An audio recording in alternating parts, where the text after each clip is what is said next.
2024 లేదా 25లో డిగ్రీ లేదా బీటెక్ చదివారా? సాఫ్ట్‌వేర్ జాబ్ కోసం ఎదురు చూస్తున్నారా? అయితే కోడ్ జ్ఞాన్ 100 డేస్ కోర్సులో చేరండి, జాబ్ సాధించండి. నమస్కారం సుధీర్ గారు, ఎలా ఉన్నారు? ఫెంటాస్టిక్ అండి. మీరు ఎలా ఉన్నారు? I'm good, thank you. అయితే ఇప్పుడు చాలా మంది పేరెంట్స్కి ఉన్న డౌట్, పిల్లల ముందు మేము అమ్మా నాన్నలా ఉండాలా, భార్యాభర్తల్లా కూడా ఉండొచ్చా?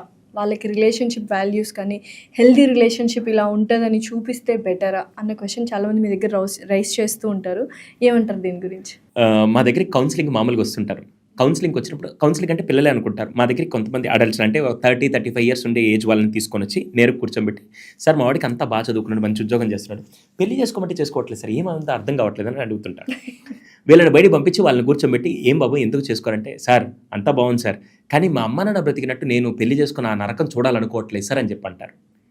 అంటే ఇక్కడ తల్లిదండ్రులుగా వాళ్ళకి పిల్లలకి చదువు ఉద్యోగం దాకా తీసుకురాగలిగారు తప్ప తర్వాత ఫ్యూచర్ ఏదైతే ఉందో దానికి ఒక బెస్ట్ ఎగ్జాంపుల్ లాగా మాత్రం పేరెంట్స్ ఉండట్లేదు. బట్ అదే మెయిన్ లైఫ్ అక్కడే స్టార్ట్ అవుతుంది. అంతే కదండి. ఇప్పుడు మీరు ఈ యాంకర్ ఉద్యోగానికి రావడానికి ఒక కాలం ఏంటంటే జస్ట్ మీ క్వాలిఫికేషన్ అంటే అని అడుగుతారు తప్ప మీకు ఆ రోజు ఎన్ని మార్కులు వచ్చాయి, ఎక్కడ చదివారు, దాంట్లో ఈ సబ్జెక్ట్లో ఎన్ని ర్యాంకులు, ఎవరు అడగరు మిమ్మల్ని. అర్థమైందా? ఇప్పుడు మీరు ఇక్కడికి వచ్చిన తర్వాత how you're presenting, how you're respecting, how you're treating people అనే దాంట్లో మ్యాటర్ అవుతుంది. అక్కడ కూడా 30 ఏళ్ల వరకే మీకు ఉద్యోగం మార్కులు ఇదంతా అయితే, దాని తర్వాత ఒక పార్ట్నర్ వచ్చినప్పుడు ఎలా చూడాలి, పిల్లలు వచ్చినప్పుడు ఎలా హ్యాండిల్ చేయాలి, పార్ట్నర్తో ఎలా బాగుంటే పిల్లలకి ఎలా బాగుంటుంది అని ఇదంతా కూడా ఏ స్కూల్ నేర్పిదండి. ఇంట్లో పేరెంట్సే రోల్ మోడల్గా ఉండాలి. కానీ ఇక్కడ దౌర్భాగ్యం ఏంటంటే, సార్ పిల్లల ముందు భార్యాభర్తలు ఎలా ఉంటారు సార్ అంటే, ఇక్కడ భార్యాభర్తలు అంటే అందరికీ ఉంటే దౌర్భాగ్యపు మైండ్ సెట్ ఏంటంటే అదేదో రొమాన్సో ఇది కాదండి. అసలు నిజంగా హెల్దీ రిలేషన్షిప్ ఏంటో నేను చెప్తాను. హెల్దీ రిలేషన్షిప్ మ్యామ్, పెళ్లికి ముందు ఒక అబ్బాయి, పెళ్లికి ముందు అమ్మాయి అని అంటారు టైటిల్స్. పెళ్ళవంగానే వాళ్ళిద్దరిని భార్యాభర్తలు అంటారు. వాళ్ళిద్దరు అప్పుడు ప్రేమించుకోవడం మొదలుపెట్టి పెళ్ళై పిల్లలు పుట్టంగానే ఒక్కసారిగా వీళ్ళిద్దరు ప్రమోషన్ వచ్చి అప్పటిదాకా ప్రేమించుకున్న వాళ్ళు కాస్త ఒక్కసారిగా అమ్మా నాన్నగా మారి ఆరో నుంచి వాళ్ళిద్దరు ప్రేమను ఎవరికి ఇస్తారంటే పిల్లలకి ఇస్తారు. అంతకుముందు దాకా మీరు ఏదైతే భార్యాభర్తలుగా ఉన్నారో అప్పటి నుంచి అమ్మానాన్నలుగా మారి వాళ్ళకి ఎంతసేపు వాళ్ళు ఎక్కడ చదవాలి, ఏం చదవాలి, ఏం బట్టలు కొనియాలి, వాళ్ళ నెక్స్ట్ భవిష్యత్తు ఏంటని చెప్పి వీళ్ళిద్దరూ వాళ్ళ గురించి ఆలోచిస్తారు తప్ప అదే పిల్లల ముందు గొడవ పెట్టుకునేటప్పుడు ఎలా అలానే గొడవ పెట్టుకోవద్దని చెప్పట్లా. ఫర్ ఎగ్జాంపుల్, పిల్లల ముందు అప్పుడప్పుడు ఆర్గ్యుమెంట్స్ జరుగుతుంటాయి. ఆర్గ్యుమెంట్ జరిగినప్పుడు ఏం జరుగుతుంది, ఆర్గ్యుమెంట్ జరగగానే వీళ్ళిద్దరికి ఈగోలు క్లాష్ అయిపోయి ఈయన ఈ రూమ్లోకి వెళ్తాడు, ఆ రూమ్లోకి వెళ్తుంది, వీడు ఎక్కడికి వెళ్ళాలో తెలియదు వీడికి, అలా ఉంటారు. కానీ నేనేమంటాను తెలుసా, చాలామంది పిల్లల ముందు ఆర్గ్యుమెంట్ చేసుకోవద్దంటారు. కానీ నేనేమంటానంటే పిల్లల ముందు ఆర్గ్యుమెంట్స్ జరగాలి. ఎందుకు తెలుసా, ఖచ్చితంగా మనస్పర్ధలు వస్తాయి, కానీ ఎలా బ్యాలెన్స్ చేసుకోవాలో పిల్లలకి తెలియాలి. ఎలా అంటే, ఉదయాన్నే మీ ఇద్దరికి ఏదైనా ఆర్గ్యుమెంట్ జరిగింది అనుకోండి, ఈవినింగ్ అయ్యేసరికి ఇద్దరు అక్కడే కూర్చొని, సారీ ఇందాక నేను పొరపాటున అలా అన్నానని చెప్పి నేను చెప్పినా, మా మిస్సెస్ వచ్చి నాకు లేదు నేను ఇందాక కొద్దిగా అలా అనకూడదని, ఏం పర్లేదు డార్లింగ్ అని చెప్పి మాట్లాడుకొని సర్దుకుంటే, అప్పుడు ఆ పాప కానీ బాబు కానీ చూస్తున్న వాళ్ళకి ఏమర్థం అంటే ఇద్దరి మధ్య క్లాష్లు వస్తాయి, కానీ ఈవినింగ్ కల్లా దాన్ని సాల్వ్ చేసుకొని వెళ్ళాలి అనే బ్యూటిఫుల్ పాయింట్ ఏ స్కూల్ కాలేజ్ నేర్పిదో అమ్మా నాన్నగా ఎగ్జాంపుల్స్ ఒక భార్యాభర్తగా ఉంటూ వాళ్ళ ముందు నేర్పించాలి. కానీ మనం ఏం చేస్తామంటే ఈగోలకు పోయి భార్య ఇటు వెళ్తుంది, భర్త ఇటు వెళ్తాడు, వీడు ఎక్కడికి 4-5 రోజులు మాట్లాడుకోకుండా కొంతమంది ఉంటారు. వాళ్ళకి నిజంగా నమస్కారం పెట్టాలండి. మీరు అలాగే మాట్లాడుకోకుండా ఉండండి. డెఫినెట్గా రేపటి రోజున ఉత్తమ పౌరుల్ని మీ పిల్లల రూపంలో సమాజానికి ఇస్తున్నట్టే. బాగా గుర్తుపెట్టుకోండి, మీ ఈగోస్ని ఎలా బ్యాలెన్స్ చేస్తున్నారో పిల్లల ముందు మీరు కనుక నేర్పించగలిగితే then you are the best husband wife. అలా అదొకటి. అప్పుడప్పుడు భార్యకు ఒక కాఫీ కలిపించి ఒక గంట సేపు అలా కూర్చున్నప్పుడు వీళ్ళ పిల్లలు చూస్తూ, ఇలా కూడా ఇది నిజమైన లవ్ అనేది వాళ్ళకి అర్థం అవ్వాలి. లేకపోతే వాడు మొదన స్టెప్ సినిమాలో డైరీ సిల్క్ ఏంటండి, డైరీ మిల్క్ చాక్లెట్ ఇస్తేనో రోజ్ ఫ్లవర్ ఇస్తే లవ్ అని ఆ మొదన స్టెప్ మైండ్ సెట్లో ఉండేది కాస్త లేదు, ఇలాంటి హెల్తీ రిలేషన్షిప్ ఉండేదా లవ్ అనేది ఫస్ట్. నిజంగా వాడికి ఎంతమంది పేరెంట్స్ మధ్య ఉండే లవ్ని వాడు ఎంతమంది అబ్జర్వ్ చేస్తున్నారు? అసలు ఎక్కడుంది అసలు పేరెంట్స్ మధ్య లవ్? పేరెంట్స్గా అంటే హస్బెండ్ వైఫ్ లవ్ ఎంత బ్యూటిఫుల్గా ఉందో పిల్లలకి చూపిస్తే డెఫినెట్గా వాళ్ళు ఇన్స్పైర్ అవుతారండి. అది ఇక్కడ మిస్ అవుతుంది. ఈ కైండ్ ఆఫ్ లవ్ ని వాళ్ళు చూపిస్తూ ఉంటే బెటర్. చూపించకపోతే వాడేమవుద్ది, చిన్నప్పుడే వాడు చూసే సినిమాల్లో ఇదా లవ్, ఇదా అట్రాక్షన్, ఆ దౌర్భాగ్యాలకి వెళ్ళిపోతాడు. సో పిల్లలు నిజంగా ఇందాక మనం మాట్లాడుకున్నట్టు పిల్లలు చాలా విషయాలకి అట్రాక్ట్ అయిపోతున్నారు, ఏమంటారు డైవర్స్ అయిపోతున్నారు, డీవియేషన్ అవుతున్నారు. అట్రాక్ట్ అవ్వకుండా ఉండాలి అంటే మనం ఎంత జాగ్రత్తగా ఉండాలి ఏంటి?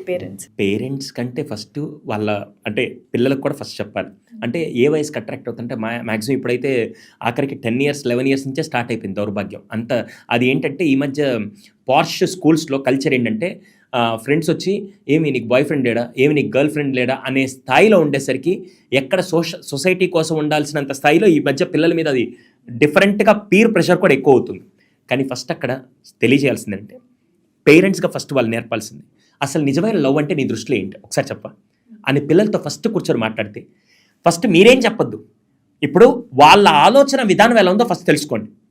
అంటే నిజమైన లవ్ అంటే ఏంటి, అట్రాక్షన్ అంటే ఏంటి, ఎఫెక్షన్ అంటే ఏంటి, నీ దృష్టిలో ఎలా డిఫైన్ చేస్తావు అని వాళ్ళకు ఒక యుక్త వయసు వచ్చినప్పుడు అంటే ప్రీ టీన్లోకి వచ్చినప్పుడు if you can SIT and discuss, అప్పుడు వాళ్ళకి తెలిసినప్పుడు ఓహో వీళ్ళు ఇలా ఆలోచిస్తున్నప్పుడు మనం ఏం కల్టివేట్ చేస్తే వాళ్ళకి అది అర్థమవుతుంది అనేది ఫస్ట్ ఇంపార్టెంట్. సెకండ్, చూసే యంగ్స్టర్స్ 13, 14, 15 తర్వాత ఎవరైతే ఉంటారో వాళ్ళందరూ నాకు క్వశ్చన్ అడుగుతాను.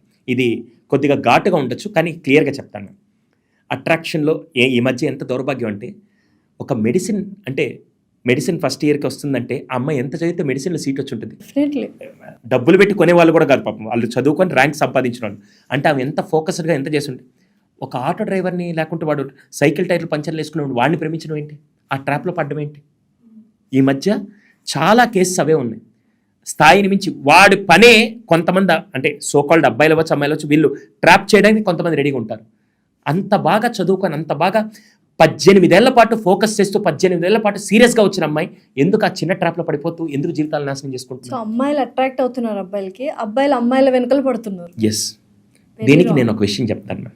ఎవరు తప్పుగా అనుకున్నా ఏం పర్లేదు, కానీ ఇది చెప్పకపోతే మాత్రం చాలా పెద్ద పొరపాటు. మ్యామ్ నేను రోడ్డు మీద పెట్టుకున్న టీ తాగుతున్నప్పుడు ఎవరన్నా చూడండి, టీ తాగుతున్నప్పుడు వాళ్ళు ఎవరైనా బిస్కెట్లు తింటున్నప్పుడు పక్కన రోడ్ సైడ్ డాగ్స్ ఉంటే ఏం చేస్తాయంటే, నేను ఇప్పుడు మా ఊరు నెల్లూరులో మేము టీ స్టాల్ దగ్గర నిలబడుకున్నప్పుడు అప్పుడప్పుడు డాగ్స్ వస్తుంటే మేము ఏదైనా బిస్కెట్ తీసి అది ఇస్తుంటాం. నా చేతిలో ఒక బిస్కెట్ ఉంది, డాగ్ అక్కడి నుంచి చూస్తుంది. నేను ఒకవేళ బిస్కెట్ ఇలా చూపించానంటే డాగ్ ఏం చేస్తుంది, నేరుగా నా దగ్గరికి వస్తుంది, వచ్చి తన బాడీలో ఒక పార్ట్ ఊపుతుంది, తోక ఊపుతుంది.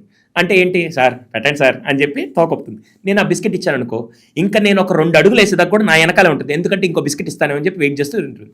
ఒకవేళ ఆ డాగ్ అక్కడ నాకు ఎఫెక్షన్ చూపించినంతసేపు నేను అని చెప్పి ఇస్తూ ఉంటాను. ఒకవేళ ఆ డాగ్ అరిచింది అనుకో నేనేం చేస్తాను, హట్ అని చెప్పి అంటాం. ఓకేనా, ఇది ఒకటి. రెండో సిచ్యువేషన్, ఇదే బిస్కెట్ తీసుకెళ్ళి నేను ఆర్మీ ట్రైన్డ్ డాగ్ దగ్గర పోలీస్ ట్రైన్డ్ డాగ్ దగ్గరికి వెళ్ళి ఆ బిస్కెట్ చూపిస్తే అది తోకొప్పుకుంటూ వస్తుందా? పైనుంచి కిందకి చూస్తే ఎవడరా నువ్వు. పోనీ డాగ్ తినే బిస్కెట్నే, ఏది హెల్దీ, నేను షాప్లో కూడా నేను ₹2 బిస్కెట్ కూడా మాట్లాడతా, డాగ్ తినే బిస్కెట్నే కొనుక్కొని వచ్చి, డాగ్ బిస్కెట్స్ ఉంటాయి కదా అవి తీసుకొని వచ్చి ఇచ్చినా కూడా అది దగ్గరికి కూడా రాదు. అదేంటి, ఇది బిస్కెట్ చూపిస్తే వచ్చేసింది, అది బిస్కెట్ చూపిస్తున్నా రావట్లేదు.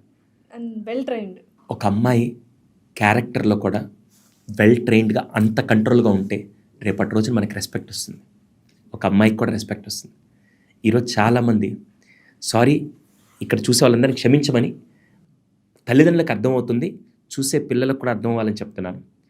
ఒక ₹120 సిల్క్ చాక్లెట్, ₹10 ఫ్లవర్ పట్టుకొని ఎవడో రోడ్డుకి బేవర్స్గా ఒంటి మీద వాడేసుకునే డ్రెస్సు వాడిది కాదు, అమ్మా నాన్న కొనిచ్చిన బండ్లో దాంట్లో వాళ్ళ రక్తం చించిన పెట్రోల్ కొట్టించుకొని వచ్చి స్టంట్లు వేస్తుంటే వాడికి మనం పడిపోతున్నామంటే నాకు తెలిసి రేపటి రోజున కొద్దిగా మనం ఏదైనా రియాక్ట్ అయినా కూడా వాడు ఆ డాగ్ని మనం విసిరేసినట్టే ఇక్కడ మనల్ని కూడా మన జీవితాలు రోడ్డు మీద విసిరేస్తారు.